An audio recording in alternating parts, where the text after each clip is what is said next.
Tonight we step into a world where silence isn't just golden, it's a rule carved into stone and bone, a world where the first light of day hasn't even kissed the horizon, and you're already standing in a drafty stone corridor with a wooden bowl in your hands. Your eyes are gritty from too little sleep, your knees ache from kneeling on cold floors, and your throat is dry as dust from hours of chanting in the dark. You shuffle forward with the other shadowy figures, their wool habits whispering against the flagstones, and you reach the basin. You look down at the water. It's sitting there, still and gray in the dim light, and you can practically see the microscopic creatures swimming in it. Not that you know what bacteria are, not yet, but your gut knows. Your gut tells you this water is going to make you spend the rest of the day running for the latrine, if it doesn't just kill you outright. You probably won't survive this, you think, at least not without a very unpleasant few days. But then, you remember the ale. The thick, dark, nourishing ale they brewed last month. The ale that sits in the cellar, waiting. And you realize that your survival in this cold, damp, holy place depends entirely on what's fermenting in those wooden barrels. This is your introduction to the daily reality of a medieval monk. You are surrounded by God, by prayer, by the endless cycle of the divine office, but you are also surrounded by a very practical, very earthly problem. You need to drink, but you cannot trust the drink that nature provides. And so, out of this desperate need, you and your brothers are about to perfect an art. An art conducted in silence, under the watchful eye of heaven, using little more than grain, water, fire, and a whole lot of patience. This is the story of how medieval monks didn't just brew beer. They elevated it to a sacrament, a science, and a secret language all its own. So, before you get comfortable, take a moment to like the video and subscribe, but only if you genuinely enjoy what I do here. Now, dim the lights, and let's ease into tonight's journey together. You are standing in the cloister, the heart of the monastery, just as the last echoes of Compline, the final prayer of the day, fade into the stone walls. It's cold. Your breath makes little clouds in the air, and the only light comes from a single lantern held by the abbot as he retreats to his quarters. Everyone shuffles off to the dormitory, to the narrow beds where you'll snatch a few hours of sleep before you're yanked awake again for the midnight prayers. But you're not heading to bed. You've been assigned a special duty, a task that marks you as someone with a strong back and, hopefully, a trustworthy soul. You're heading to the brew house. The Rule of Saint Benedict, the guidebook for your entire existence, is pretty clear about a lot of things. It tells you when to pray, when to eat, when to work, and how to behave. And it tells you, in no uncertain terms, that every monk should have a measured portion of drink each day. It even acknowledges, with a sort of weary practicality, that while wine is the drink of monks in theory, the monks in your cold northern climate might need something a little more substantial. The rule doesn't specifically say brew beer, but it gives you the permission you need to figure out your own sustenance. And figure it out you must, because that water situation is not getting any better. You walk across the dark courtyard, your feet knowing the path even without light. You can hear the faint rustle of animals in the stable, the distant hoot of an owl. You reach a low, sturdy building made of the same grey stone as the church, but lower to the ground, more functional. This is the brew house. It smells different out here, a mix of old smoke, damp grain, and something faintly sweet and sour that clings to the wood. You push open the heavy door, and the warmth hits you. Not a fierce, roaring heat, but the gentle, residual warmth of a banked fire, kept alive by the lay brothers who tend to the monastery's practical needs. Inside, it's a world of wooden vessels, copper cauldrons, and simple tools. There's a large stone furnace with a fire pit underneath, and set into it is the massive copper, a huge, wide-mouthed pot that could probably hold you and a couple of your fellow monks. This is where the magic happens. This is where your survival begins. You're not alone in the brew house. Brother John, the cellarer's assistant, is already there. He's a man of few words, not because he's vowed silence for the night, but because he's just a man of few words. He grunts at you in acknowledgement and points to a pile of grain sacks in the corner. Your job, for the next few hours, is to start carrying water from the well and filling a series of huge stone troughs. It's back-breaking work, pulling the rope hand over hand, watching the wooden bucket rise from the dark depths, then lugging the sloshing weight across the yard and into the brewhouse. But as you work, you start to understand. This isn't just a chore. This is the foundation of your community's health. You're not just making a drink, you're making safety. You're making calories. You're making something that will keep you alive through the coming winter, through the Lenten fasts, through the endless cycle of prayer and work that defines your days. And as you pour the last bucket into the trough, watching the water settle, you realize something else. You're doing it all without a single word. The silence isn't a burden here. It's a blanket. It lets you focus on the simple, repetitive movements, on the feel of the cold stone and the rough wood, on the distant sound of your brothers beginning matins in the church. You are working while they pray, but in a way, your labor is its own kind of prayer. A prayer for sustenance, offered in the dark, in the quiet, with the promise of a warm, safe drink waiting at the end of it all. You wake in the dark, and for a moment you forget where you are. The wooden pillow beneath your head is doing its usual excellent job of reminding you that comfort is not a virtue, and the thin straw mattress does little to cushion the stone of the dormitory floor. But there's something different in the air today. A purpose. You swing your legs out of bed, pull on your rough wool habit, and instead of heading straight to the church for the first prayers of the day, you find yourself following a small group of brothers out into the grey pre-dawn. The master mason is here. He's a lay brother, not a full monk, which means he takes his vows but spends his life working with his hands instead of in the choir. He's a short, powerful man with arms like oak branches and eyes that miss nothing. He's holding a piece of parchment with lines drawn on it, and he's looking at a patch of empty ground near the existing kitchens. You're about to build something new. Not a chapel, not a dormitory, but a dedicated brewhouse. Oh, you've been brewing for years, of course, in a corner of the kitchen, using the same fires that cook the meager meals, competing for space with the pots of vegetables and the occasional fish. But the abbey is growing. More monks, more visitors, more demands on the kitchen. The abbot, a man who understands that a hungry monk is a distracted monk, has decreed that brewing deserves its own space. A space where the fire can be dedicated to boiling wort, where the grain can be stored away from vermin, where the water can be drawn and heated without tripping over the cook. And you, as one of the stronger and more reliable brothers, have been assigned to help with the construction. You follow the mason as he paces out the dimensions, his lips moving silently as he calculates. He's not supposed to talk during the grand silence that follows Compline, but you can see him mouthing numbers. You help him drive wooden stakes into the earth, stretching twine between them to mark the outline of the future building. It's going to be long and low, built into the slope of the hill so that part of it is underground. The mason explains with gestures that this is intentional. The underground section will stay cool year-round, perfect for storing the finished ale. The brewing itself will happen at ground level, where the smoke can escape through vents in the roof and where the water can be hauled in from the well without breaking your back on stairs.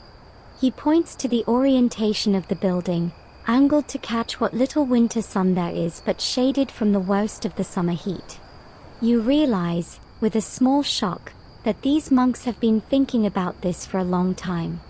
They've been planning. They've been observing how water behaves, how fire behaves, how grain behaves, and they are designing a space that works with nature instead of against it. The work begins in earnest. You spend days digging foundation trenches, your hands blistered and raw, throwing the heavy clay soil up onto growing mounds.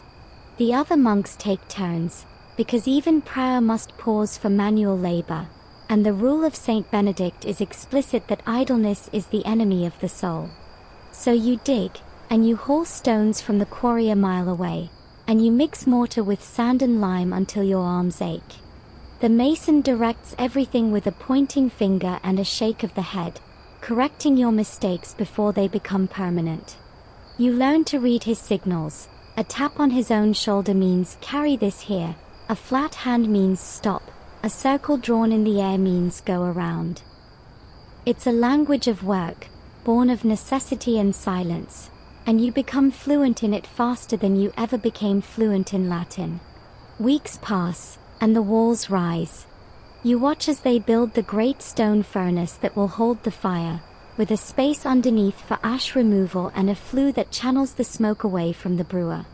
Above the fire pit, they set the massive copper cauldron, not copper, really, but leaded bronze, cast by traveling craftsmen who appear one day with a cart full of tools and leave a month later with a pouch full of coins. The cauldron is enormous, wide enough that you could stretch out inside it if you were foolish enough to try, and deep enough to hold hundreds of gallons of water and grain. It's set into the stonework permanently, immovable, a monument to the importance of what will happen here. Beside it, they build stone troughs for mashing, their bottoms slightly sloped so the liquid can drain out through wooden taps. They carve channels in the stone floor to direct any spills away from the working areas and into a small drain that leads outside. Every detail has been considered. Every drop of water has been given a path to follow. And then there's the cellar. You descend the stone steps into the cool darkness, and you understand immediately why they built into the hillside.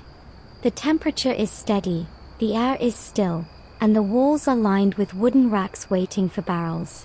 They've even dug a small channel along the floor, a trickle of water from a natural spring that keeps the humidity high. It's the perfect environment for aging ale, for letting the yeast do its work slowly and steadily. You run your hand along the cool stone and think about the barrels that will one day sit here, full of dark liquid that will sustain your brothers through years of prayer and labor. You're not just building a room. You're building a sanctuary for the transformation that will happen here, a place where grain and water and yeast will be given the time and peace they need to become something greater than themselves. The mason catches your eye and nods, and for a moment you share something wordless, a recognition that this building, this simple stone structure, is as much a part of the monastery's spiritual life as the church itself. It's where the body is fed so the soul can focus on higher things. It's where survival meets sustenance, and where sustenance becomes something almost sacred. The brew house is complete now, the mortar dried and the copper tested with a trial run that produced a passable, if unremarkable, ale. But today is different. Today you're going to learn about the soul of the beer, the part that doesn't come from the building or the fire or even the water. Today, you're meeting the grain. You stand in the granary, a small, dry building attached to the brew house, and you run your fingers through a sack of barley. It's pale and hard, each kernel small and unassuming, and yet you know that this humble grain is about to undergo a transformation as profound as any miracle you've heard preached from the pulpit.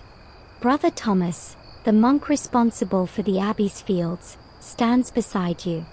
He's older than anyone else in the community, with a face like a walnut and hands that have been twisted by decades of labor into permanent curves. He doesn't speak much, but when he does, you listen. He explains, in a low murmur that barely disturbs the silence, that not all barley is created equal. Some is for bread, some is for porridge, and some, the best, the plumpest, the most carefully tended, is for ale. The barley you're touching now was harvested last autumn, cut by hand with sickles, threshed with flails on the barn floor, and winnowed by tossing it into the air and letting the wind carry away the chaff. It's been resting here all winter, dry and safe, waiting for this moment. But it's not ready yet. Barley, as you're about to learn, is stubborn. It doesn't want to become beer. It wants to be grass. And your job, in the coming days, is to trick it into starting down that path, and then stop it halfway. You carry the sacks down to the steep house, a small building with a stone floor that's kept deliberately damp. Here, you spread the barley out in a thick layer and soak it with water from the well. Then you wait.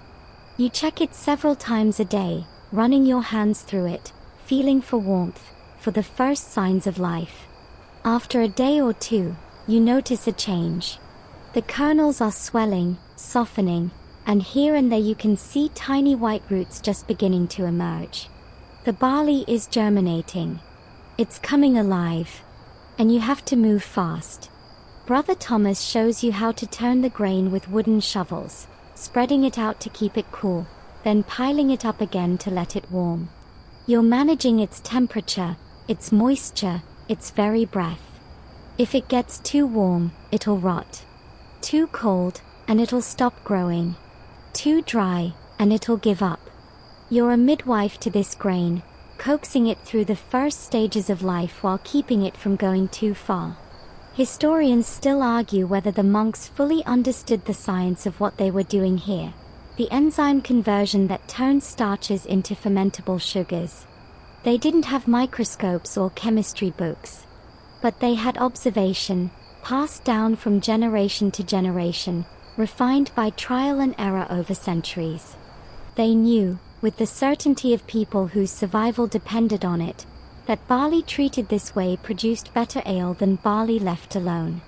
They knew that the trick was to catch it at exactly the right moment, when the acrospire, the tiny shoot, had grown just long enough, and then stop it dead. And stopping it meant fire. You carry the germinated barley, now called green malt, to the kiln.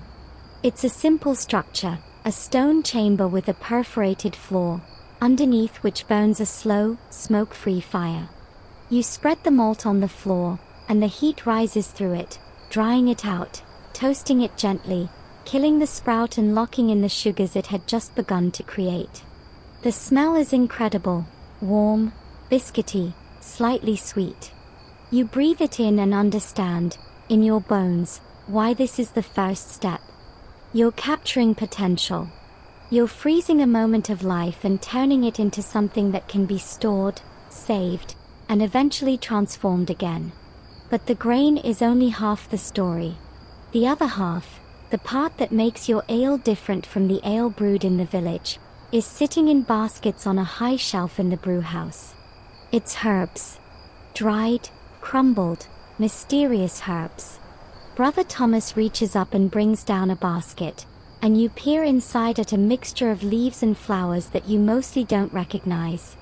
There's yarrow, with its feathery leaves and bitter bite. There's wild rosemary, which isn't really rosemary at all but a different plant entirely, low-growing and aromatic. There's mugwort, which you've seen growing along the edges of the fields, and heather, and a dozen other things that Brother Thomas has gathered from the hillsides and woodlands over the past summer. This mixture has a name. It's called Groot. And before hops took over the world, Groot was what made beer taste like something other than watery, fermented grain. You learn that the recipe for Groot is a secret, or at least as much of a secret as anything can be in a community where everyone watches everyone else work. Each abbey has its own blend, its own proportions, its own preferences. Some use more yarrow for bitterness, others more rosemary for aroma, others add bog myrtle for a spicy kick that makes your tongue tingle. The abbot, you're told, has to approve the Groot each year, tasting it and deciding whether it meets the standard. And the herbs themselves aren't just flavorings. They are preservatives. They are medicines. People believe they have power. The power to ward off illness, to clear the mind, to bring good dreams. When you add them to the ale, you're not just making a drink. You're making a potion. You're infusing the grain's transformed sugars with the essence of the hillsides, with the wisdom of the old women who taught the monks which plants to pick and when to pick them. And as you help Brother Thomas grind the dried herbs between two stones, reducing them to a coarse powder that smells like a forest after rain, you realize that this is where the real art begins. The grain gives you the body, the alcohol, the nourishment. But the Groot gives you the soul. It gives you the taste of this place, this valley, this particular slope of hillside where the yarrow grows thicker than anywhere else. It gives you the signature of your abbey, the thing that makes your ale yours. The brew house is loud today, but not with voices. You've entered a world of sound, the crackle of the fire beneath the copper, the slosh of water being poured into troughs, the scrape of wooden shovels against stone, and the constant, rhythmic thump of the mill as it grinds the malted barley into coarse flour called grist. And through all of this noise, not a single word is spoken. You're working during the grand silence again, that period after Compline when the monastery falls quiet until the next morning's prayers. But brewing doesn't stop just because the sun went down. The mash needs to be stirred. The fire needs to be fed. The liquid needs to be watched. And so you've learned a new language, one made of hands and eyes and subtle gestures, a silent vocabulary that lets you coordinate complex tasks without breaking the sacred quiet. Brother John, the cellar's assistant who's been running the brew house for longer than you've been in the monastery, catches your eye and makes a simple gesture. He taps his wrist, then points to the fire. You nod. You know what this means. Check the water temperature. You move to the copper and dip your elbow in, not your hand, because your hands are calloused and less sensitive, but your elbow, where the skin is thinner and you can feel the heat more accurately. It's warm, but not hot. Not yet. You hold up one finger to Brother John, and he nods. Still waiting. You feed another log into the fire, careful not to let it crackle too loudly, and return to your position by the mash tun. The mash tun is a huge wooden vat, big enough that you could sit inside it if you curled up, and it's filled with hot water and the grist you milled earlier. Your job is to stir it. Not just stir it, but stir it in a particular way, with a particular rhythm, using a long wooden paddle that's been worn smooth by decades of use. You push the paddle through the thick mixture, feeling the grain moving beneath the surface, making sure every particle of flour is saturated, every starch given the chance to dissolve into the water. Brother Thomas, the old monk who taught you about the grain, once told you that the stirring matters. Stir too fast, and you'll introduce too much air, which can sour the mash. Stir too slow, and the grain will settle into a solid lump that won't release its sugars. Stir in the wrong pattern, and you'll create channels where water flows through without touching the grain properly. So you stir in a figure 8, pushing the paddle down on one side and pulling it up on the other, a motion that's become as automatic as breathing. Across the room, another brother is signaling to you. He holds up a fist, then opens his hand flat. Stop. Wait. You pause, paddle resting in the mash, and watch as he checks the drain at the bottom of the tun. He's making sure the valve is closed, that none of the precious liquid is escaping before it's ready. He gives you a thumbs up, a gesture that's been used by monks for centuries, long before it meant anything in the outside world, and you resume your stirring. This is how you communicate. A raised eyebrow means, "Are you sure?" A tap on the nose means, "Smell this." A pointing finger followed by a questioning look means, "Do we need more of that?" It's efficient, once you get used to it. And it has the added benefit of forcing you to pay attention, to watch each other constantly, to anticipate needs before they are expressed. You finish the mash and signal to Brother John that it's ready. He crosses to the tun and checks it himself, because trust is good but verification is better. He plunges his hand into the thick liquid, feeling the temperature, the consistency, the way the grain settles. Then he nods and makes a gesture you've come to love, a cupped hand raised to his lips, tilting as if drinking. Time to taste. You bring a small wooden bowl, dip it into the tun, and carefully scoop out some of the liquid. It's thick and sweet, like warm cereal milk, with a depth of flavor that surprises you every time. This is wort, the unfermented beer, and it's already delicious. You pass the bowl to Brother John, who sips, closes his eyes, and then opens them and gives you a single nod of approval. The mash is good. Now comes the lautering, the process of separating the liquid from the grain. You open the drain slowly, letting the wort trickle out into a shallow trough that channels it toward the copper. But you don't just let it all run at once. You recirculate the first runnings, catching them in a bucket and pouring them back on top of the mash, because those first few gallons are cloudy with bits of grain and you want them to act as a filter for the rest. It's delicate work, balancing the flow, keeping the grain bed from cracking, making sure you extract every last drop of sweetness without pulling through any solids. Brother John watches you like a hawk, ready to signal a correction if you move too fast. But you don't. You've learned. You've done this before. And as the clear, amber wort begins to flow steadily into the copper, you feel a quiet pride that you're not going to let yourself dwell on, because pride is a sin, but it's there anyway, warm in your chest. Historians still argue about how much of this silent language was standardized across different monasteries and how much was invented on the spot by each community. There's no manual, no dictionary of monastic brewing gestures. But you know, in this moment, that it doesn't matter. What matters is that you and these other men, bound by vows and silence, have found a way to work together, to create something complex and beautiful, without ever raising your voices. You're building something in the dark, guided only by touch and memory and the occasional glance, and it's working. The copper is filling. The fire is roaring.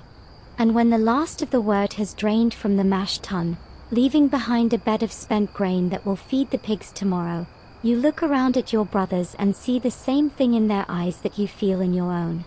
Not exhaustion, though you are exhausted. Not relief, though the hard part is done. But connection.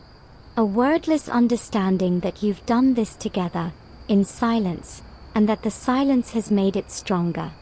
The bell rings in the darkness, and you're already moving before the sound has finished echoing off the stone walls.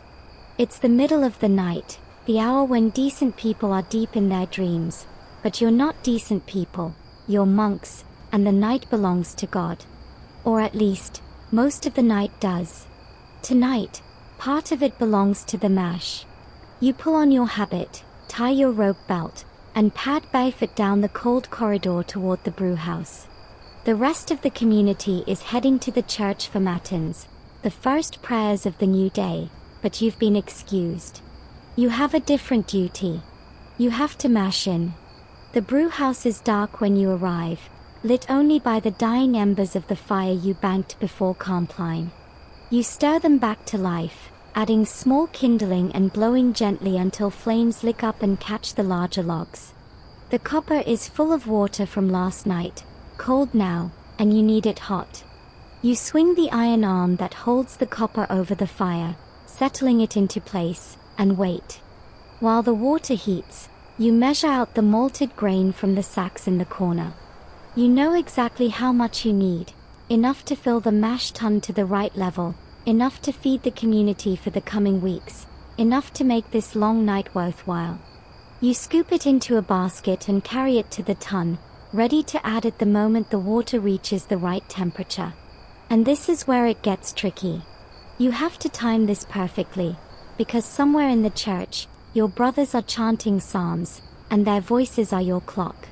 You've learned to judge the passage of night prayer by the familiar rhythm of the responses, the rise and fall of the antiphons, the moments of silence between the verses. You know that matins is long, divided into 3 sections called nocturnes, with readings and responses and psalms that stretch on for hours. You know that Lord's follows, the dawn prayer, and that by the time Lord's ends, the first light will be touching the horizon. And in between, you have to mash in, let the mash rest, and start the runoff. So you listen. You pause in your work, holding your breath, and you hear it, faint, distant, but unmistakable, the opening notes of the first psalm. They've begun. You have about an hour before the first nocturne ends, and that's exactly how long you need for the water to heat. You dip your elbow in the copper as the fire roars beneath it. Still too cold. You add more wood, careful not to smother the flames, and wait. The water begins to steam, then to shimmer with the first signs of a simmer. You listen again. The psalm continues, the voices rising and falling in the ancient melodies. You know this psalm. You've chanted it 100 times. You know exactly how many verses are left, exactly how long until the reading begins. The water is almost there.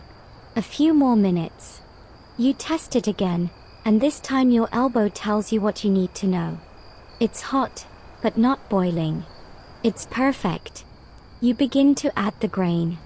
The mash tun is waiting, empty and clean. You pour in the first basket of malt, then ladle in hot water, stirring with your paddle to combine them. More grain, more water, stir, stir, stir. It's heavy work, and sweat begins to run down your face despite the cold night air. You're making a thick porridge, a warm, sweet-smelling porridge that fills the brewhouse with the scent of baking bread and toasted barley. You add the last of the grain, the last of the water, and stir one final time, making sure everything is incorporated, that no dry pockets remain. Then you cover the tun with wooden lids and old blankets, trapping the heat inside, and you wait. The mash needs to rest now. Needs time for the enzymes to do their work, for the starches to convert to sugars, for the magic to happen. You have about 2 hours, maybe a little more depending on how hot the mash is and how well the grain was malted. And during those 2 hours, you have nothing to do but tend the fire and listen. So you sit on a low stool near the copper, feeding the flames occasionally, and you listen to your brothers praying in the dark. The first nocturne ends, and you hear the brief silence before the reader begins. The reading drones on, incomprehensible at this distance but familiar in its rhythm. Then the second nocturne begins, more psalms, more chanting, more voices lifted in the night. You close your eyes and let it wash over you, this music of the hours, this ancient pattern of prayer that has structured monastic life for centuries. And you realize, sitting here in the warm, quiet brewhouse, that you're not separate from that prayer. You're part of it. Your work is part of it. The mash resting in the tun is as much a part of the night office as the psalms themselves. When the second nocturne ends, you check the mash. You lift the covers and plunge your hand in, feeling the temperature, the consistency. It's still warm, still good. You taste a little of the liquid that's pooled on top, and it's sweet, very sweet, which means the conversion is working. You recover the tun and return to your stool. The third nocturne begins, the longest, with more readings and more psalms. You let your mind wander a little, thinking about the day ahead, about the work still to come. After Lord's, you'll start the runoff, moving the sweet wort to the copper for the boil. Then you'll clean the tun, feed the spent grain to the pigs, and maybe catch a few hours of sleep before none. But for now, you sit. You listen. You wait. Historians still argue about whether monks actually brewed at night as often as the stories suggest.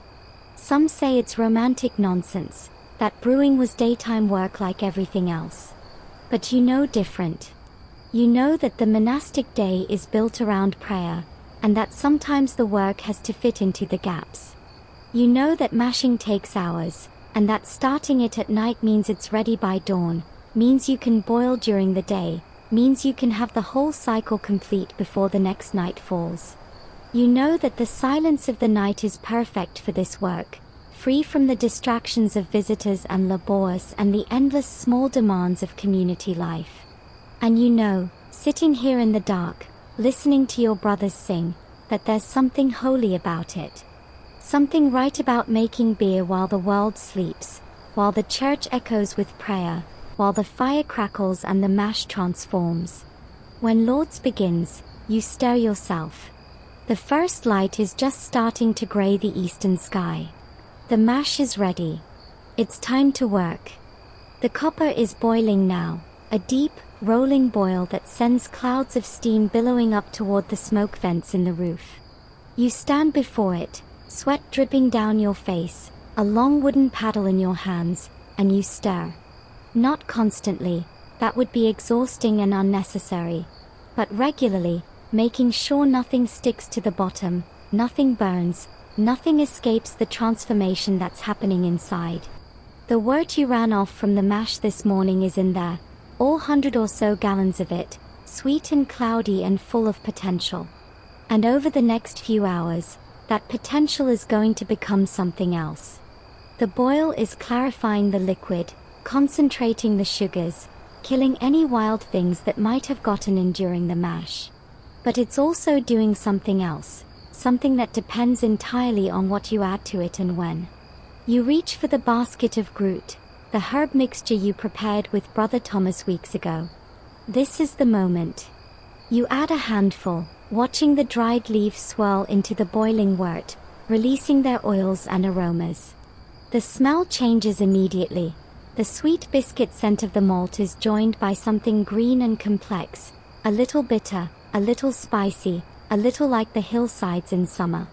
You add more, following the recipe that's been passed down through generations of brewers in this abbey.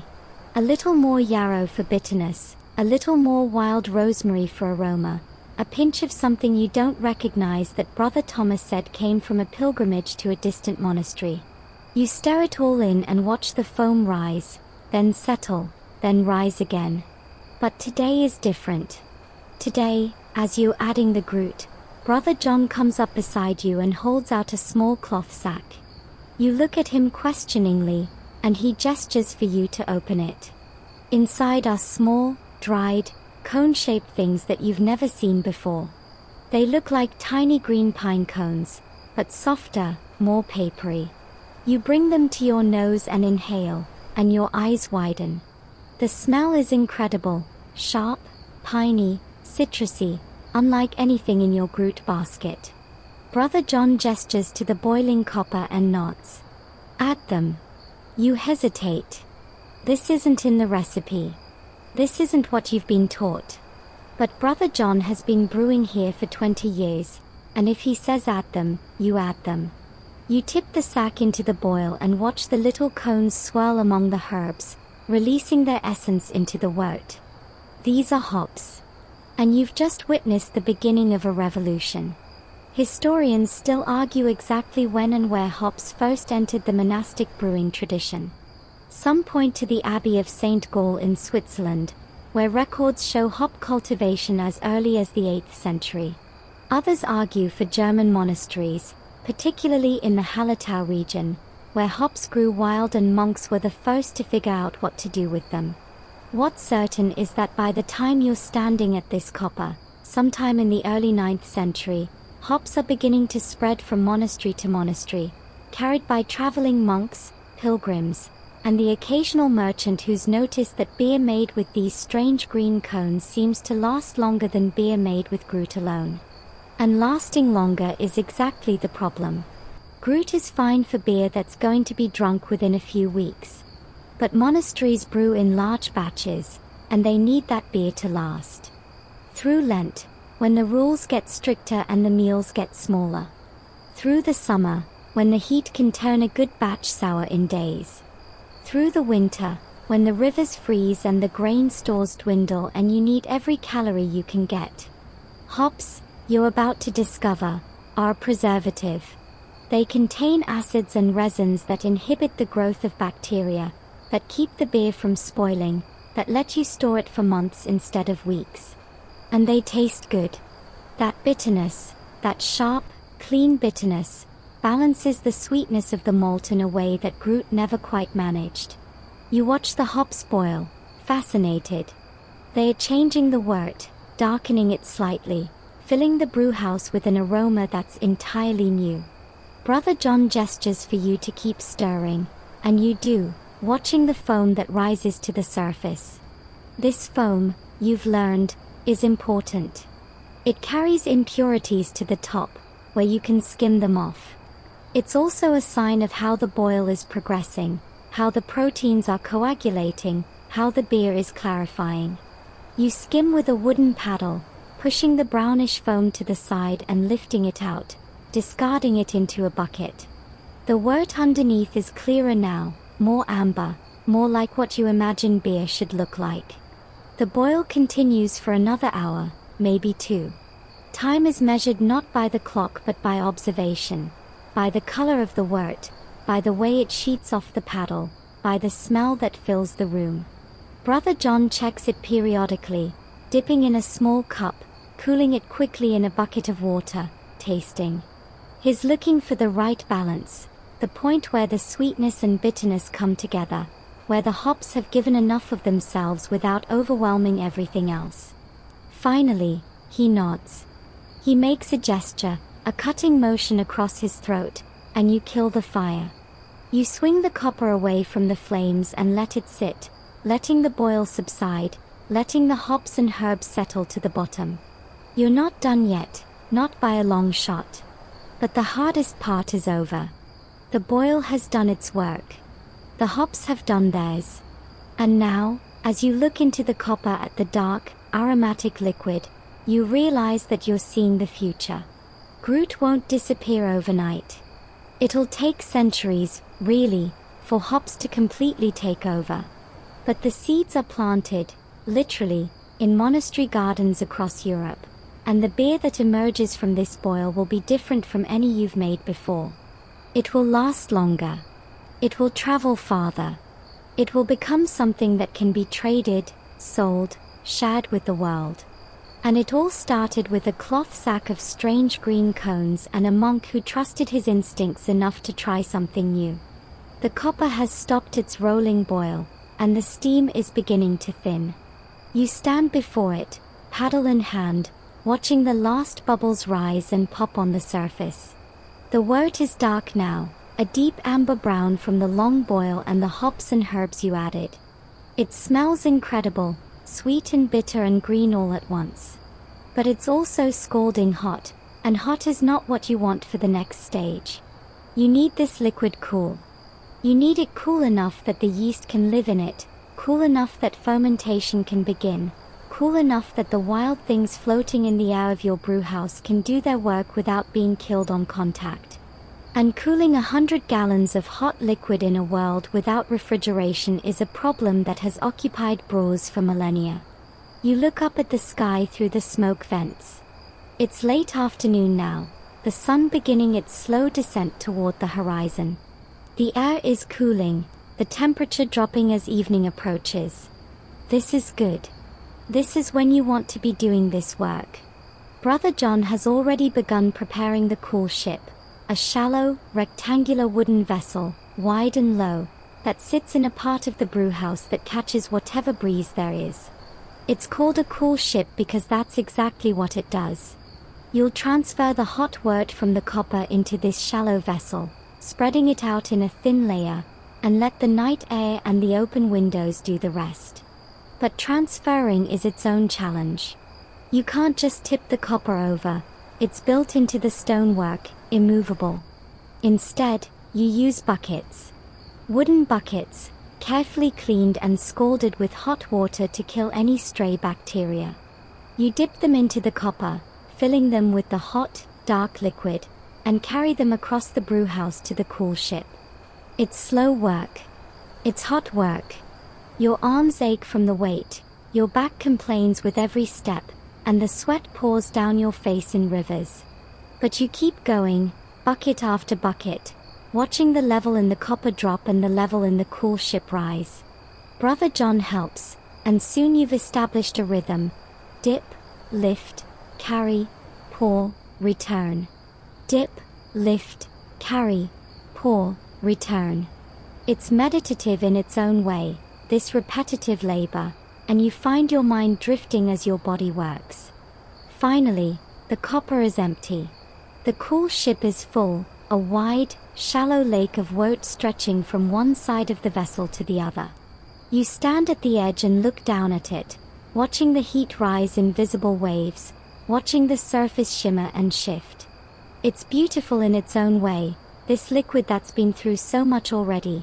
Grain to malt, malt to mash, mash to wort, wort to boil. And now it rests, cooling, waiting for the next transformation. You open the shutters wider, letting in the evening air. You check that the screens are in place, thin wooden slats covered with cloth, meant to keep out insects and larger debris while letting the air flow through. Then you step back and wait. Waiting is the hardest part. The wort needs to cool from boiling to something like body temperature, warm but not hot, and that takes hours. Hours during which you can do little but tend the fire in the next room, clean the equipment you've used, and watch the sky darken. The sun sets. The stars come out, one by one, then in a flood. The night deepens, and the air grows cooler. You check the wort periodically, dipping in a clean cup and feeling the temperature with your elbow. Still too hot. Still too hot. The monks in the church begin Compline, the last prayer of the day, and you hear their voices faintly through the walls. Still too hot. The grand silence descends on the monastery, and you're alone with the cooling wort and the stars. And then, sometime in the deepest part of the night, it's ready. You dip your elbow in and feel only warmth, not heat. The wort is cool enough. But now comes the moment of trust, the moment when you surrender control to forces you can't see or fully understand. Because you're not going to add yeast. Not intentionally, anyway. You're going to let the yeast find it. You're going to open the brewhouse door and the shutters wider and let the night air flow through, carrying with it whatever wild yeast happens to be floating in the darkness. You're going to trust that the yeast living on the walls of the brewhouse, in the wood of the cool ship, in the very air of this place, will find the wort and begin their work. It's a gamble. It always is. Some nights, the right yeast finds the wort and you get beautiful, clean fermentation. Other nights, the wrong yeast finds it and you get sourness, or off flavors, or worse. But this is how it's always been done. This is the traditional way, the old way, the way that connects you to every brewer who came before. You leave the brewhouse door open and retreat to a corner, sitting on a stool, watching. You can't see anything happening, of course. The wort just sits there, dark and still in the shallow vessel. But you know that things are moving in the air. You know that microscopic creatures are drifting on the breeze, landing on the surface of the liquid, beginning to feed on the sugars. You know that by morning, if you're lucky, there will be signs, a thin film on the surface, maybe, or the first faint bubbles of carbon dioxide. But for now, there's only waiting. Only watching. Only trusting. Historians still argue about whether medieval monks understood that yeast was a living organism. They didn't have microscopes, couldn't see the single cells multiplying in the wort. But they understood process. They understood that beer left in a particular place at a particular time would ferment, while beer left somewhere else might not. They understood that the brewhouse itself had a character, a personality, a tendency to produce good beer or bad beer depending on factors they couldn't name but could feel. And they understood, most of all, that this was the most vulnerable moment in the entire brewing process. The moment when success or failure was in the hands of forces beyond human control.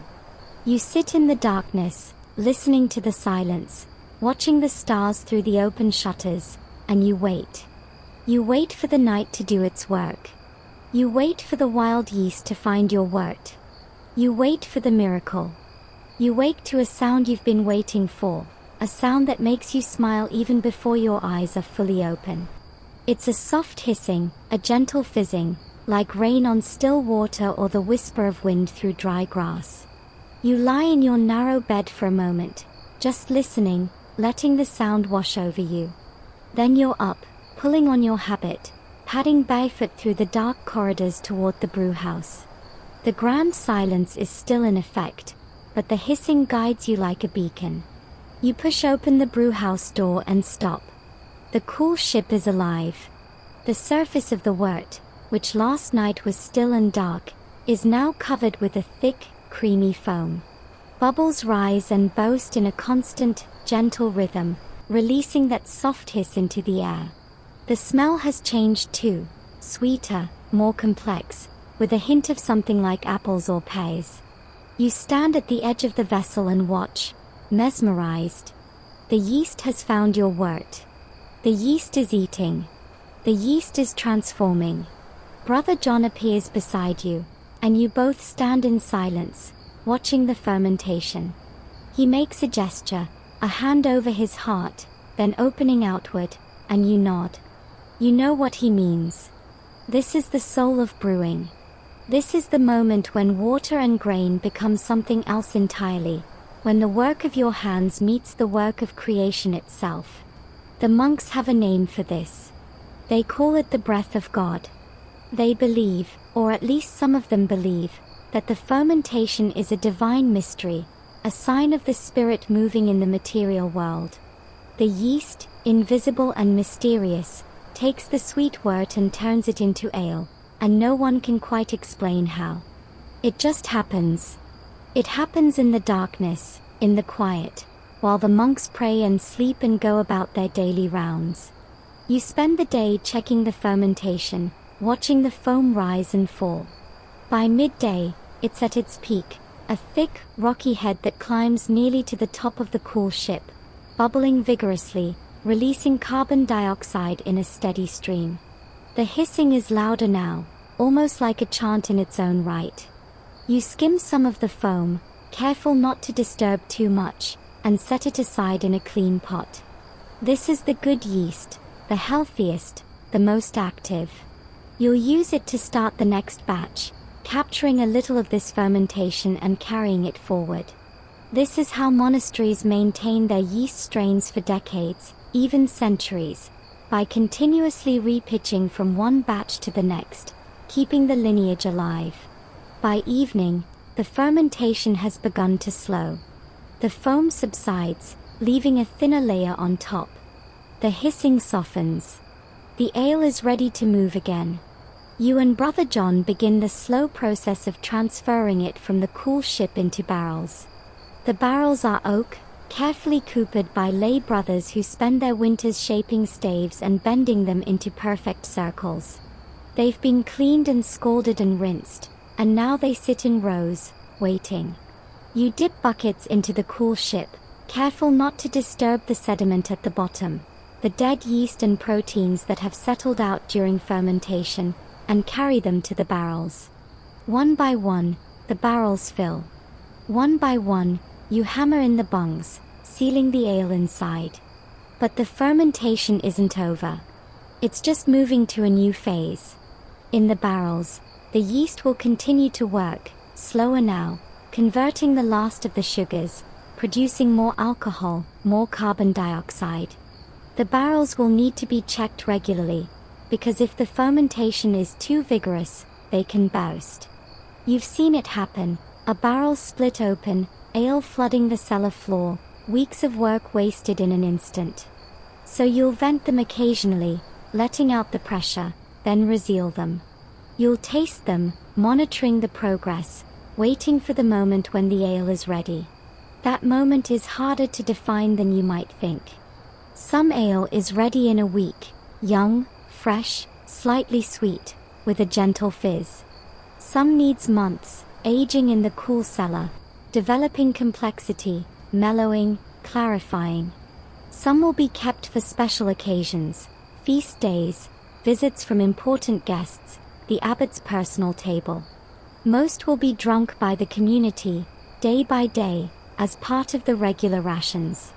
Each barrel is different, each batch unique, and you learn to read them like you read the Psalms, with attention, with reverence, with an eye for the subtle variations that make each one itself. Historians still argue about whether medieval monks understood the science of fermentation, or whether they just accepted it as magic. The truth, as you're discovering, is somewhere in between. You don't know about microorganisms, about Saccharomyces cerevisiae, about metabolic pathways and enzyme reactions. But you know that the foam that rises on the cool ship is the same foam that made last month's batch work, and that saving it and adding it to the next batch makes the fermentation more reliable. You know that temperature matters, that cleanliness matters, that the phase of the moon might matter. Some of the older monks swear by it, though you're not sure about that last one. You know that ale brewed in the autumn tastes different from ale brewed in the spring, that the character of the fermentation changes with the seasons, that some years produce better beer than others for reasons no one can explain. And you know, most of all, that there's something sacred in this transformation. You've watched water and grain become ale. You've listened to the hiss of fermentation in the darkness. You've smelled the change in the air as sugars become alcohol, as the liquid clarifies and strengthens. It feels like a miracle because, in a very real way, it is. You've participated in creation, in the mysterious process by which simple things become complex, by which nourishment becomes pleasure, by which the work of human hands meets the work of nature and becomes something neither could achieve alone. And as you seal the last barrel and descend into the cool darkness of the cellar, stacking them carefully on the wooden racks, you carry that mystery with you. The ale will rest now. The yeast will work. And in a few weeks, when you tap the first barrel and taste what you've made, you'll understand again why this matters. Not just as sustenance, not just as survival, but as participation in something larger than yourself. You hear him before you see him. The jangling of keys, heavy and metallic, echoing off the stone corridors like a warning bell. It's the sound of authority, of access, of the power to open and close every door in the monastery. And it's the sound of Brother Ambrose, the cellarer, making his rounds. You step aside as he approaches, ducking your head slightly in respect, and he nods an acknowledgement without slowing his pace.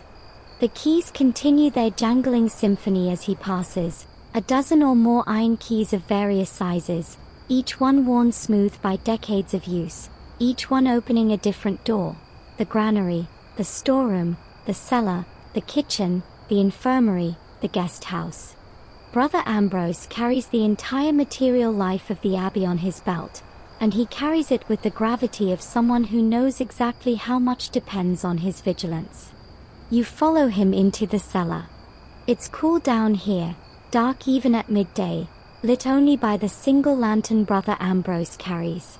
The walls are stone, dripping slightly with condensation, and the air has that particular cellar smell, earthy, musty, with an undertone of ale and wooden age. Rows of barrels line the walls, stacked 2 and 3 high on wooden racks. Some are new, the oak still pale, the hoops bright. Others are old, dark with age, stained with years of use. Each one is marked with a symbol, a cross, a letter, a simple shape, burned into the wood or scratched into the wax seal. These are Brother Ambrose's children, in a way. He knows each one. He knows what's in them, when they were filled, when they should be tapped, which ones are for daily use and which are being saved for special occasions. He stops before a particular barrel, old and dark, and runs his hand over the wood. Then he turns to you and makes a gesture, a questioning look, a tap on the barrel, a raised eyebrow. Is it ready? You shrug, because you honestly don't know. It's been aging for months now, since the autumn brewing, and it should be good. But you're not the cellarer. You're not the one who decides. Brother Ambrose pulls a small tool from his belt, a wooden peg with a sharp point, and drives it gently into the barrel just above the midline. A thin stream of ale spurts out, dark and clear, and he catches it in a small wooden cup. He holds it up to the lantern light, peering at it, checking for clarity. Then he brings it to his nose and inhales deeply, closing his eyes. Finally, he sips. A tiny sip, just enough. He holds it in his mouth, swishing it around, letting it coat his tongue. Then he swallows, opens his eyes, and nods. He taps his chest twice. Good, very good, and makes a note on a small wax tablet he carries. This barrel is ready. It will be tapped for the feast of Saint Benedict, 3 weeks from now. The cellarer's job is one of the most important in the monastery. The Rule of Saint Benedict devotes an entire chapter to it, describing the qualities required: wise, mature, sober, not extravagant, not wasteful, not proud. The cellarer must care for the community's goods as if they were the sacred vessels of the altar. He must give each brother his proper portion at the proper time. He must not cause anyone sorrow or offense. He must fear God like a servant fears a harsh master. And he must, above all, remember that he's not in charge of the goods, merely their steward. Everything in the cellars, every barrel of ale, every loaf of bread, every scrap of food, belongs to the community. Brother Ambrose is just the one who keeps track of it all. You watch him move through the cellar, checking barrels, making notes, occasionally tasting. He's methodical, unhurried, thorough. He knows that the ale at the back of the cellar ages differently from the ale near the door, that the barrels on the bottom racks stay cooler than those on top, that the ones nearest the spring-fed channel that runs through the cellar floor are more humid and sometimes develop different characteristics. He's been doing this for 30 years, since he was a young monk assigned to help the previous cellarer, and has learned things that aren't written in any book. He knows which barrels leak and which are tight. He knows which batches were good and which were merely adequate. He knows which brewers could be trusted and which needed watching. And he knows, most of all, that his job is to make sure the community never goes without. Because going without is a real possibility. A bad harvest, a spoiled batch, a fire in the brew house, a plague of rats in the granary, any of these could mean empty barrels, thirsty monks, hungry brothers. The cellarer's job is to prevent that, to plan ahead, to store enough, to stretch resources, to make sure that when Lent comes and the meals shrink, there's still enough ale to sustain the community through the long weeks of fasting. Brother Ambrose carries that responsibility on his shoulders every day, and you can see it in the way he moves, in the careful way he checks each barrel, in the small frown that appears when he finds one that's lower than it should be. Historians still argue whether the cellarer was always as powerful as the role suggests, or whether some abbots kept them on a tighter leash. In practice, it probably varied from monastery to monastery, depending on the personalities involved. A strong cellarer with a weak abbot could effectively run the place, controlling the food, the drink, the very sustenance of the community. A weak cellarer with a strong abbot would be little more than a storekeeper, following orders without initiative. Brother Ambrose falls somewhere in the middle, respected, trusted, given considerable freedom, but ultimately answerable to the abbot and the community. He's not a tyrant. He's a servant. But he's a servant with a very large set of keys. He finishes his rounds and turns to leave, gesturing for you to follow. You climb the stone steps back into the daylight, blinking at the sudden brightness. The keys jangle as Brother Ambrose locks the cellar door behind him, the heavy iron lock clicking shut with a finality that echoes in the quiet courtyard. He tucks the keys back onto his belt, pats them once as if reassuring himself they're still there, and walks away toward the kitchen. You watch him go, listening to the jangling fade into the distance, and you think about all that those keys represent. Not just locks and doors, but responsibility, stewardship, the weight of caring for a community's survival. And you realize, standing there in the sun, that Brother Ambrose is as much a guardian of the monastery as any watchman on the walls. He guards against hunger. He guards against thirst. He guards against the slow erosion of resources that can destroy a community as surely as any invading army.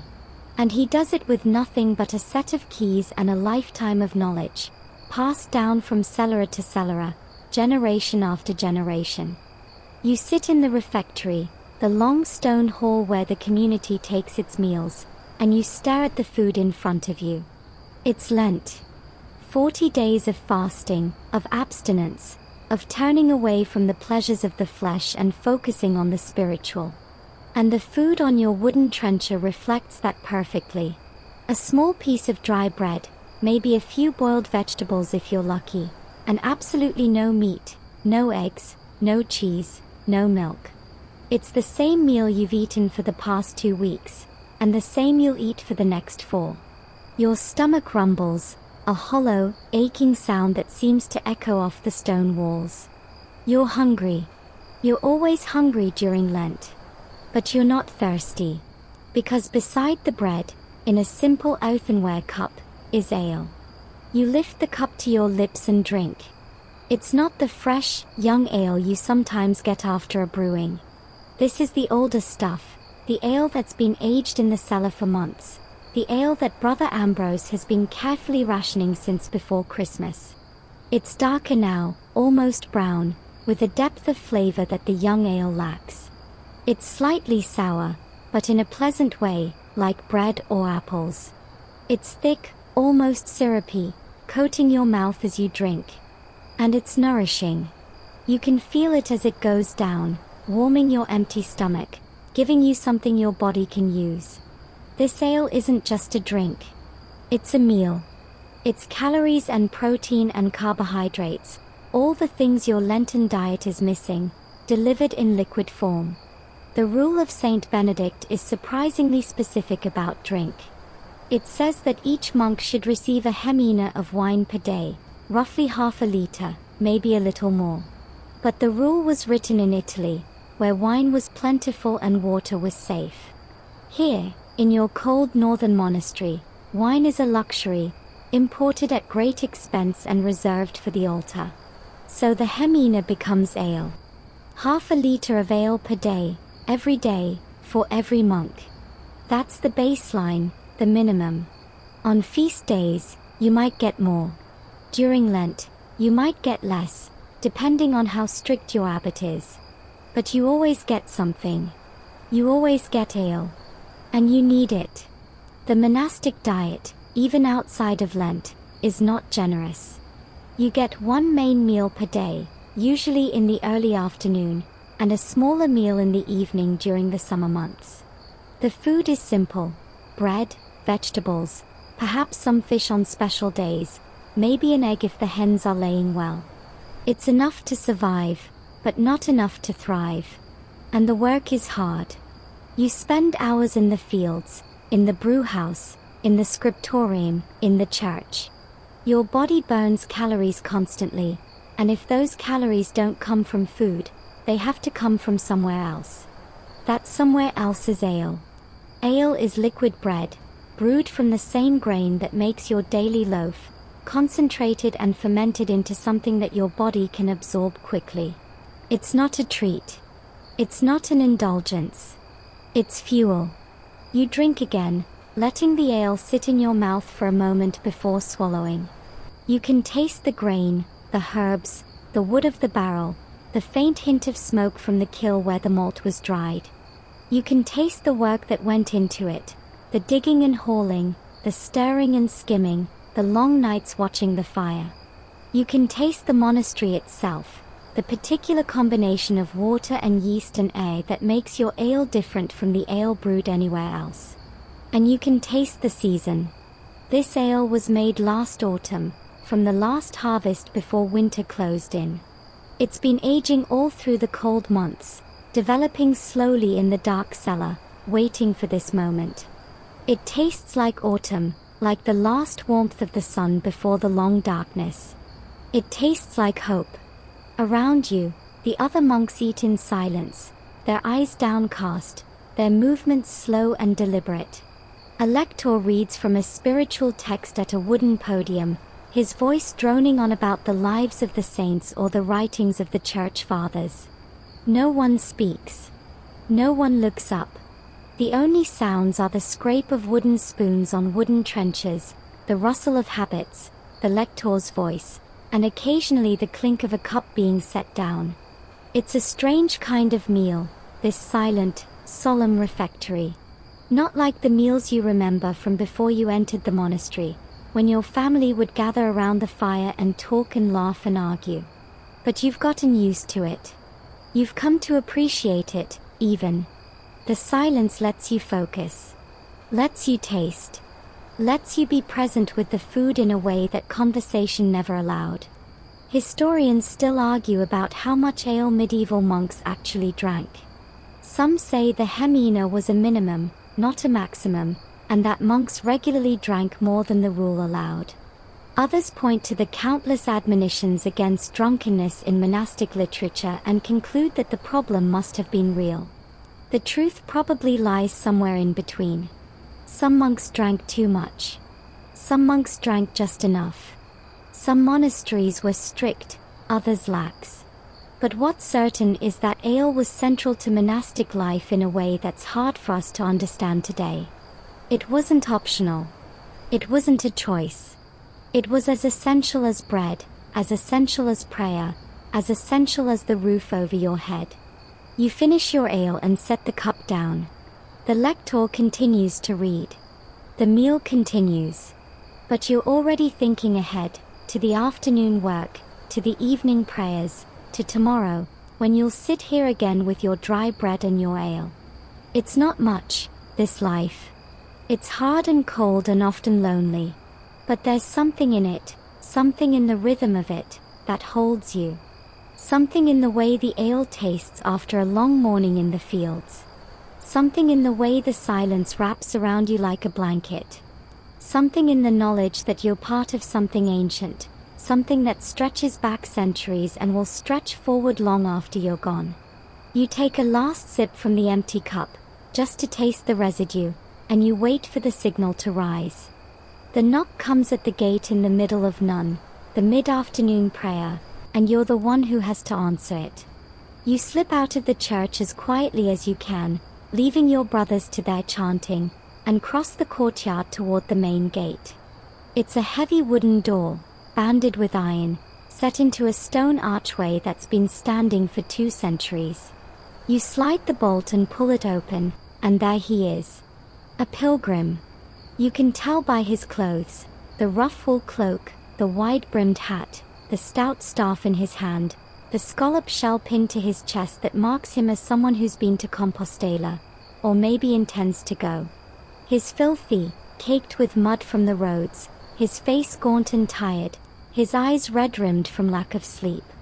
He's been walking for weeks, maybe months. And he's hungry. He's thirsty. He's at the end of his strength. You don't need to speak. The rule of Saint Benedict is clear on this point. All guests to the monastery are to be received as Christ himself, because Christ said, "I was a stranger and you took me in."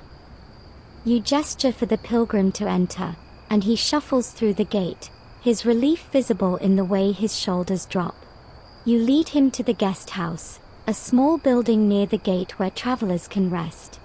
There's a bed, simple but clean, and a basin of water for washing. You indicate that he should sit, and you leave him there while you go to find Brother Ambrose. The cellarer is in the kitchen, checking supplies, and when you explain the situation with gestures and a few whispered words, he nods without hesitation. Guests get the best of everything. That's another part of the rule. The abbot eats with them, washes their feet, makes sure they lack nothing. And what guests lack, more than anything, is ale. After days or weeks on the road, drinking whatever water they could find, often going thirsty for hours at a time, a cup of good monastery ale is the closest thing to heaven they'll experience on this earth. You return to the guest house with a wooden tray. On it is a loaf of white bread, the good stuff, made from fine flour, not the coarse dark bread the monks eat, a bowl of vegetable stew, and a large earthenware cup filled to the brim with ale. The pilgrim's eyes widen when he sees it. He reaches for the cup with both hands, trembling slightly, and brings it to his lips. He drinks, and drinks, and drinks some more, draining half the cup in one long pull. Then he lowers it, gasps, and looks at you with an expression you'll never forget. It's gratitude, yes. But it's more than that. It's wonder. It's disbelief that such a thing could exist, that such refreshment could be possible, that strangers in a strange land would give him something so perfect. You sit quietly in the corner while he eats, watching him devour the bread and stew with the same intensity he brought to the ale. When he's finished, he leans back against the wall and closes his eyes. For a moment, you think he's fallen asleep. But then he opens them again and looks at you, and he speaks. His voice is rough, cracked from disuse and travel. He asks, in a language you barely understand, where he is. You tell him, as best you can. He nods. He's come from far away, he says. From across the mountains. He's going to the shrine of St. James, to pray for his wife who died last year, to ask for a sign that she's at peace. He's been walking for 3 months. He has 3 months more to go. And he thought, this morning, that he might not make it. That his strength would give out, that he'd lie down by the road and never get up. But then he saw your monastery, perched on the hill, and he found the strength to climb. And now, with ale in his belly and bread in his stomach, he thinks he might make it after all. You don't know what to say. You're not supposed to talk much anyway, and your command of his language is limited. So you just nod, and smile, and gesture for him to rest. You leave him there, in the quiet guest house, and return to your duties. But you carry the memory of his face with you. That moment when the ale touched his lips, when the exhaustion and despair lifted just enough for him to see a path forward. That's what hospitality means, you realize. Not just following the rule, not just doing your duty. It's this. It's the moment when someone who has nothing receives something that costs you little but means everything to them. It's the cup of ale that becomes a miracle. Historians still argue about the true extent of monastic hospitality, about how many guests the average monastery received and how much it cost to feed them. The records are spotty, the numbers inconsistent. But what's clear is that hospitality was central to the monastic identity. Monasteries were the inns of the medieval world, the only places where travelers could reliably find food and shelter. And ale was central to that hospitality. Not wine, which was too expensive and too rare. Not water, which was too dangerous. But ale. Nourishing, safe, sustaining ale. The same ale the monks drank themselves, offered freely to anyone who knocked on the gate. That night, after Compline, you pass by the guest house on your way to the dormitory. The pilgrim is asleep, his snores audible through the thin walls. He'll leave in the morning, refreshed and restored, continuing his long journey. He'll remember this place. He'll tell others about it, about the monks who gave him ale when he was dying of thirst. And somewhere, in some distant land, someone else will hear the story and know that if they ever need shelter, if they ever need rest, if they ever need a cup of ale and a kind word, there's a place they can go. A place where the gate is always open, where the ale is always ready, where Christ is received in every stranger. You stand there for a moment, listening to the snores, and you feel something you can't quite name. Not pride, that would be a sin. Not satisfaction, that's too small. Something else. Something like connection. Like being part of a chain of kindness that stretches back centuries and will stretch forward long after you're gone. Then you turn away and walk to the dormitory, to your narrow bed, to the few hours of sleep before the bell calls you to prayer again. You know something is wrong the moment you step into the cellar. The smell hits you first, sharp, acidic, vinegary, completely different from the warm, yeasty, slightly sweet aroma of good ale. Your stomach drops. You've smelled this before, and you know what it means. You hurry to the barrels, running your hands over them, checking for leaks, for signs of trouble. And there it is. A barrel near the back, one of the ones filled just 3 weeks ago from the last brewing. The bung is intact, the wood looks sound, but when you put your ear to the stave, you don't hear the gentle hiss of quiet fermentation. You hear nothing. And the smell is coming from here. You fetch Brother John. He comes quickly, reading the urgency in your gestures, and when he reaches the barrel, his face falls. He doesn't need to taste it to know. But he tastes it anyway, because that's what you do. He drives in the peg, catches the liquid in a cup, and brings it to his lips. Then he spits it out immediately, making a face like he's bitten into something rotten. He hands the cup to you, and you taste. It's sour. Not the pleasant, complex sourness of well-aged ale, but a harsh, sharp, aggressive sourness that makes your mouth pucker and your throat close. It's vinegar. Or close enough. This batch is ruined. You stand there in the dim light of the cellar, looking at the barrel, and you do the math in your head. This barrel represents weeks of work. The planting and harvesting of the grain, the malting, the mashing, the boiling, the cooling, the fermenting, the barreling. It represents the labor of half a dozen brothers, the resources of the abbey, the hopes of the community for ale to drink through the coming months. And it's all gone. Wasted. Spoiled. You can't drink this. You can't serve it to guests. You can't even give it to the pigs, probably, because it might make them sick. All you can do is tip it out and start over. But you don't tip it out yet. First, you have to figure out what went wrong. Brother John is already examining the barrel, running his hands over the staves, checking the hoops, peering at the bung. He's looking for cracks, for gaps, for places where air might have gotten in. Air is the enemy, you've learned. Air carries wild bacteria, acetobacter, the thing that turns alcohol into vinegar.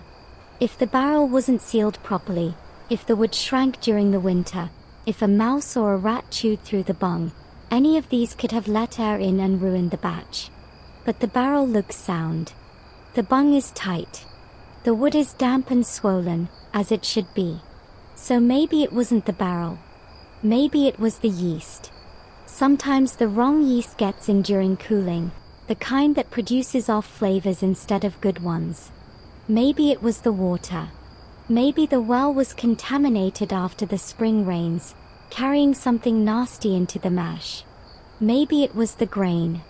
Maybe some of the barley was moldy, and you didn't notice, and the mold grew during fermentation and ruined everything.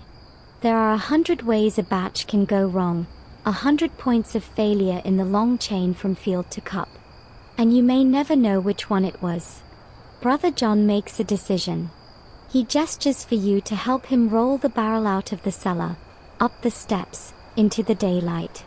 You tip it on its side and pull out the bung, and the sour liquid gushes out onto the ground, dark and thin, soaking into the dirt. You watch it go, and you feel the loss physically, like a weight in your chest. That was food. That was sustenance. That was weeks of labor, poured onto the earth. The smell rises around you, vinegary and sharp, and it feels like an accusation. You failed. You let the community down. You wasted resources that could have been used for something else. But Brother John doesn't look angry. He looks thoughtful. He's already moving on, already thinking about the next batch, about what he'll do differently. He gestures for you to follow him back to the brew house, and he starts checking everything. The cool ship, the copper, the mash tun, the buckets, the paddles. He's looking for contamination, for places where something bad might be hiding. He makes you scrub everything with hot water and ashes, scouring the wood until it's as clean as it can be. He checks the grain stores, sniffing the barley, looking for mold. He checks the well, drawing water and tasting it carefully. He's a detective, searching for clues, trying to solve the mystery of the spoiled batch. Historians still argue about how often medieval batches went bad, and what monks did about it. The records are silent on the subject, because no one wanted to write down their failures. But you know, standing here in the brew house, that it happened all the time. Brewing is unpredictable. Yeast is wild. Bacteria are everywhere. For every perfect batch, there were probably 2 or 3 that were merely adequate, and one that was undrinkable. The monks didn't have the tools to prevent it completely. They could only do their best, and hope, and learn from their mistakes. By evening, you've cleaned everything, checked everything, and still have no clear answer. Brother John shrugs, a gesture that says more than words could. Sometimes it just happens. Sometimes the angels are against you. Sometimes you do everything right and the beer still goes sour. The only thing you can do is try again, and do it better, and hope that next time the angels are on your side. You look at the empty space where the barrel stood, and you think about the ale that won't be there this winter. You think about the monks who will go a little thirstier, a little hungrier, because of this failure. And you feel the weight of it, the responsibility, the knowledge that your work matters in ways you can't always control. Then you turn away from the empty space, and you follow Brother John back to the brew house. There's another batch to plan. Another chance to get it right. The cart creaks as it rolls through the monastery gate, its wooden wheels grinding against the stone, its axles groaning under the weight. You walk beside it, one hand resting on the side, feeling the barrels shift with every bump. There are 6 of them, full of ale, bound for the village down the hill. It's not the first time you've done this, but it still feels strange. Strange to take something made in the silence of the brew house, made with prayer and labor and the monastery's own resources, and sell it to people outside. Strange to turn ale into coins. Strange to be part of something that feels, in a way, like commerce. But the abbey needs the money. That's the simple truth of it. Monasteries aren't self-sufficient, no matter how hard they try. You need salt from the coast, iron for tools, leather for shoes, parchment for books, wax for candles, wine for the altar.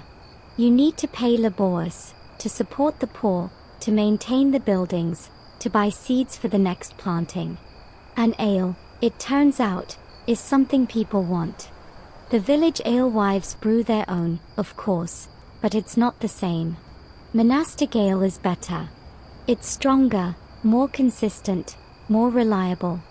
It's made with care and skill and generations of accumulated knowledge. And people will pay for it. You've seen the change happen slowly over the years. At first, the monastery only sold the occasional barrel, when there was a surplus beyond what the community needed. Then the surplus became more regular, as the brewhouse expanded and the techniques improved. Then people started coming to the gate, asking to buy. Travelers who'd tasted the ale in the guest house. Villagers who'd heard about it from friends. Merchants who saw an opportunity. And now, here you are, taking a cartload down to the village market, where the ale will be sold alongside vegetables and cloth and pots and tools. The road winds down the hillside, through fields and pastures, past small cottages with smoke rising from their roofs.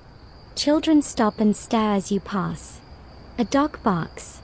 An old woman carrying firewood steps aside to let the cart go by. You nod to her, and she nods back, eyeing the barrels with obvious interest. She knows what's in them. Everyone knows. The monastery's ale has become famous in these parts, talked about in taverns and at market stalls, compared favorably to anything else available. You feel a small flush of pride, quickly suppressed. Pride is a sin. But still. It's nice to be good at something. The village spreads out before you as you approach, a cluster of wooden houses around a central green, with a small church at one end and the market square at the other.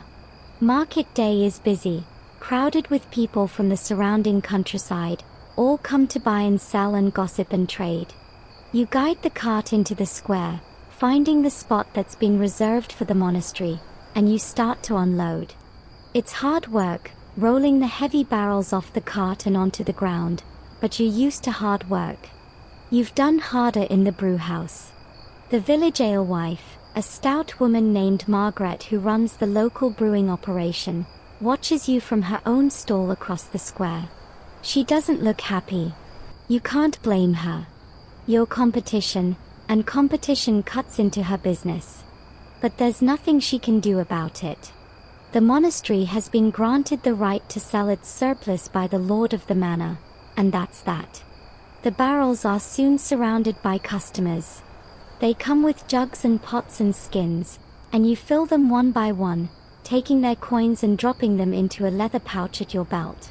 The ale is priced by the gallon, more than the village ale but less than imported wine, and people seem happy to pay it. They taste as they buy, and their faces light up with the same expression you saw on the pilgrim's face: gratitude, wonder, simple pleasure. You fill a jug for an old man who tells you he remembers when the monastery first started selling ale, 30 years ago, and how it's only gotten better since then. You fill a pot for a young woman who says her husband prefers it to anything she can make. You fill a skin for a traveling merchant who says he's going to take it to the next town and sell it for twice what he paid. You take their coins and you try not to think too hard about what it all means. What it means, whether you think about it or not, is that monastic brewing has become commercial. It's no longer just about feeding the community, about survival and sustenance and hospitality. It's about profit. It's about market forces and supply and demand and competition. It's about the world outside the walls, seeping in through the gate, changing things in ways that can't be undone. The monks who founded this abbey, who built the first simple brewhouse and brewed the first rough ale, probably never imagined that their descendants would be selling beer in a village market. But here you are. And the coins in your pouch feel heavy, heavier than they should, weighted with the knowledge of what they represent. Historians still argue about when exactly monasteries began selling beer commercially, and how important that commerce was to their economies. Some say it was always part of the picture, from the very beginning. Others argue that it developed later, as monasteries grew richer and more connected to the world around them. What's certain is that by the High Middle Ages, some monasteries had become major commercial brewers, producing ale on a scale that rivaled the largest urban breweries. They had the advantages: consistent quality, reliable supply, the reputation of the monastic brand, and they used them. The ale that was once only for the community became a commodity, traded and sold and shipped across the region. You finish selling and load the empty barrels back onto the cart. The pouch at your belt is full of coins, more than you've ever carried at once. You'll hand it over to Brother Ambrose when you get back, and he'll record the amount in his accounts, and the money will go toward whatever the abbey needs next. New vestments for the church. A roof repair for the dormitory. More grain for next year's brewing. The cycle continues. The ale becomes coins, and the coins become resources, and the resources become more ale. You climb onto the cart and start the slow journey back up the hill, watching the village shrink behind you. The sun is setting, painting the sky in shades of orange and pink. The monastery waits on its hill, solid and eternal. And you think about the strange path that brought you here, from the silence of the brewhouse to the noise of the market, from prayer to profit, from the sacred to the commercial. It's not a straight line. It's not a simple story. But it's yours. It's the story of this place, this ale, this moment in time. The knocking starts at dawn. Not the gentle knock of a pilgrim seeking shelter, but a pounding, a hammering, a violence against the wood that shakes the very hinges. You're in the church for prime, the first prayer of daylight, and the sound echoes through the stone, interrupting the psalm, freezing the words in your throat. The abbot stops chanting and looks toward the door. No one moves. The pounding continues, louder now, accompanied by shouts in a language you understand but wish you didn't. English. The king's men are here. You've known this was coming. For months, years even, the rumors have been circulating. King Henry VIII has broken with Rome, declared himself the head of the church in England, and set about dissolving the monasteries. One by one, the great abbeys have fallen, their treasures seized, their lands taken, their monks cast out into a world that no longer has a place for them. You've prayed for them, for your brothers in other houses, for the preservation of the monastic life. But prayers haven't stopped the tide. And now the tide is at your own gate. The abbot makes a decision. He gestures for everyone to stay calm, to continue the office, to trust in God. Then he leaves the church, walking slowly, deliberately, toward the gate. You hear his voice, calm and measured, speaking to the men outside. You hear their response, harsh and impatient. You hear the creak of the gate opening, the tramp of boots on stone, the jingle of harnesses and weapons. And you know, with a certainty that sits cold in your stomach, that everything is about to change. The next hours are a blur. The king's men swarm through the monastery, opening every door, every cupboard, every chest. They take the silver from the altar, the gold from the reliquaries, the vestments from the sacristy. They unroll manuscripts looking for hidden treasures, scatter the pages across the floor. They drive the livestock from the fields, empty the granaries, load carts with everything of value they can carry. And when they are done with the obvious treasures, they turn to the cellars. You follow them down the stone steps into the cool darkness, your heart pounding. This is your domain, yours and Brother Ambrose's, the place where you've spent countless hours checking barrels, tasting, recording, preserving. The barrels are still there, row after row, full of ale aged and ready. The king's men see them and laugh. They roll them out, one by one, tapping them in the courtyard, drinking what they want and letting the rest pour onto the ground. You watch the dark liquid soak into the earth, and you remember the sour batch you poured out years ago, the loss you felt then. This is worse. This is everything. All the work, all the skill, all the centuries of accumulated knowledge, running into the dirt. Brother Ambrose stands beside you, his face grey, his hands trembling. The keys that once hung from his belt are gone, taken by a soldier who laughed at them, jangled them, then tossed them into a corner. The cellarer without his keys is nothing. The monastery without its cellarer is nothing. You watch the ale flow and you wonder what will happen next, what will become of you, of your brothers, of the life you've built here. Historians still argue about the true impact of the dissolution on brewing. Some say it was a disaster, destroying centuries of brewing tradition, scattering the monks who held the knowledge. Others argue that it simply transferred that knowledge to the secular world, as former monks set up breweries in towns and villages, taking their skills with them. What's certain is that something was lost. The monastic networks, the sharing of techniques and recipes across houses, the continuity of practice maintained by communities that lasted for centuries, all of that ended.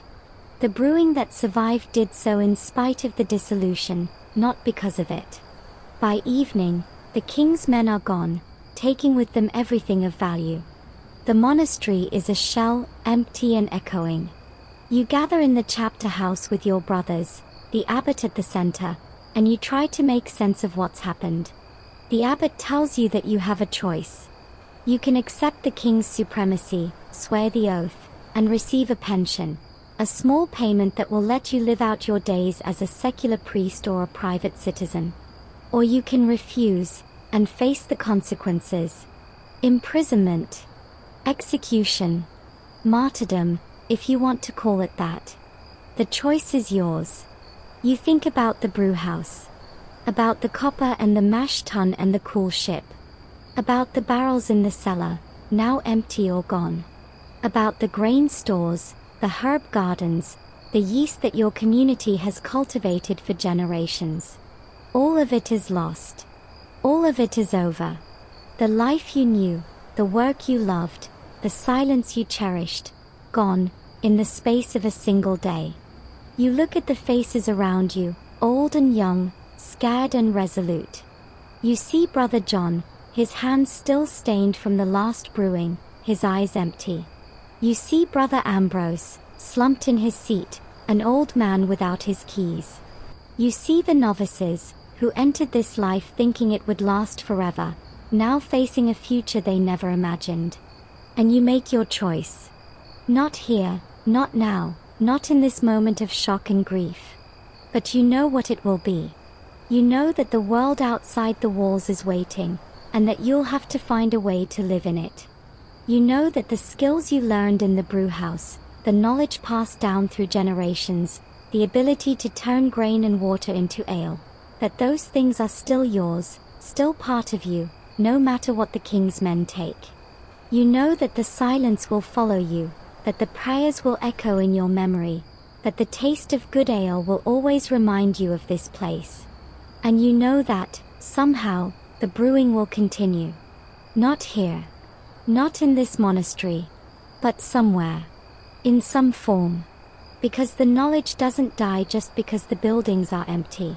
It lives in the people who carry it, in the hands that remember the motions, in the mouths that remember the taste. It lives in you. You stand in a room that is both familiar and utterly strange. The walls are stone, thick and old, but the light is electric, buzzing softly overhead. The floor is polished concrete, easy to clean, sloped gently toward drains. And the vessels are nothing like what you remember. They are stainless steel, gleaming and seamless, connected by pipes and valves and temperature gauges. You reach out and touch one, and it's cold, smooth, utterly different from the rough wood of the mash tun you once stirred in the dark. And yet, as you stand here, you can feel it. The echo.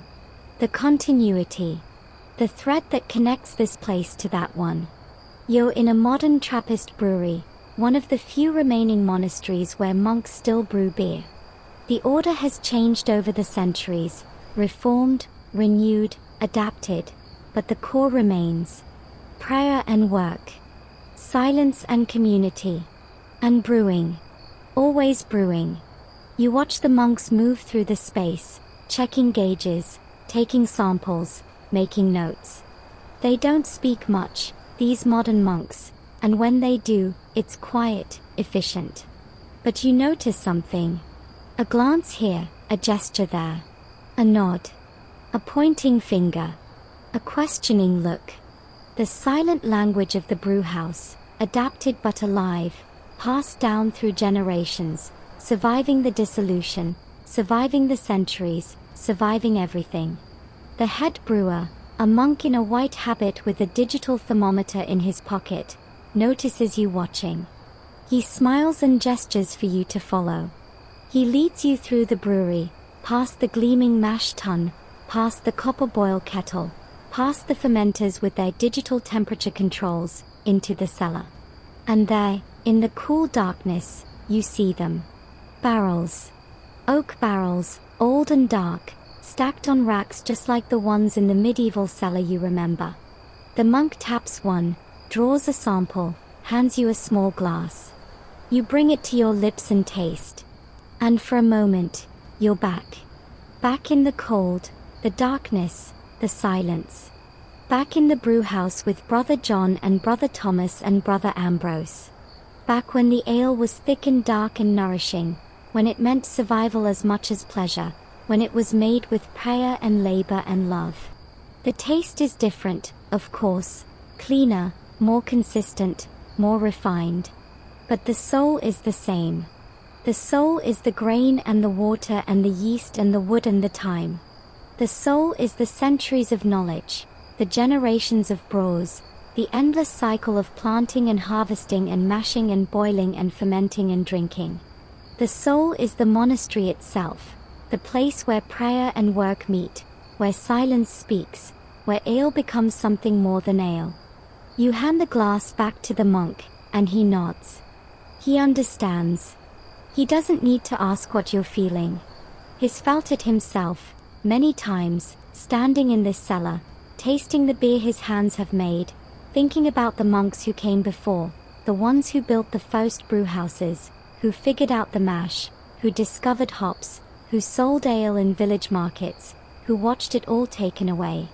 He's part of that story now, just as you are.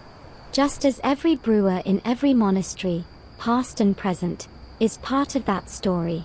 Historians still argue about whether the modern Trappist breweries are truly continuous with the medieval ones, or whether they are a revival, a reconstruction, a deliberate reaching back to something lost. The truth is probably somewhere in between. Some monasteries have been brewing continuously since the Middle Ages, surviving the dissolution in countries where the Reformation didn't reach. Others were destroyed and later rebuilt, their brewing traditions reinvented from old records and borrowed knowledge. But what matters, maybe, isn't the continuity of institutions. What matters is the continuity of spirit. The idea that brewing can be a form of prayer. That silence can be a language. That ale can be a gift, offered to guests and sold to strangers, carrying something of the monastery out into the world. You leave the cellar and walk through the monastery, past the church where the monks are chanting vespers, past the gardens where herbs still grow, past the gate where a few visitors wait, hoping to buy beer. The world has changed beyond recognition since you first stood in that cold, dark brewhouse centuries ago. But some things haven't changed. The need for sustenance. The pleasure of good ale. The mystery of fermentation, of transformation, of turning simple things into something complex and beautiful. And the silence. The silence that wraps around everything, that lets you hear yourself think, that opens a space inside where something larger can enter.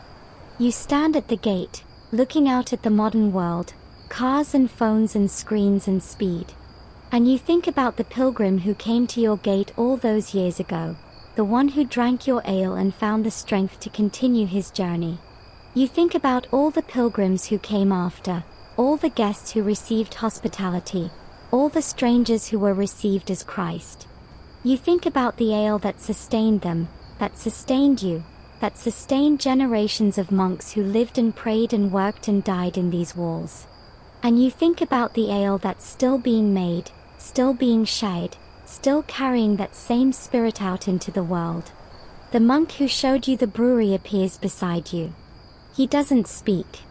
He just stands there, looking out at the same view, sharing the same silence. After a long moment, he turns to you and makes a gesture, a hand over his heart, then opening outward. You remember it. You remember Brother John making that same gesture, standing over the cool ship, watching the fermentation begin. It means, roughly, this is the soul of it. This is what matters. This is what lasts. You nod, and you make the gesture back. And then you turn away from the gate, away from the modern world, and you walk back into the monastery. Back into the silence. Back into the place where ale is made, where prayer is offered, where something ancient and living continues, century after century, quietly, faithfully, without needing to be noticed or understood. It just is. And that is enough.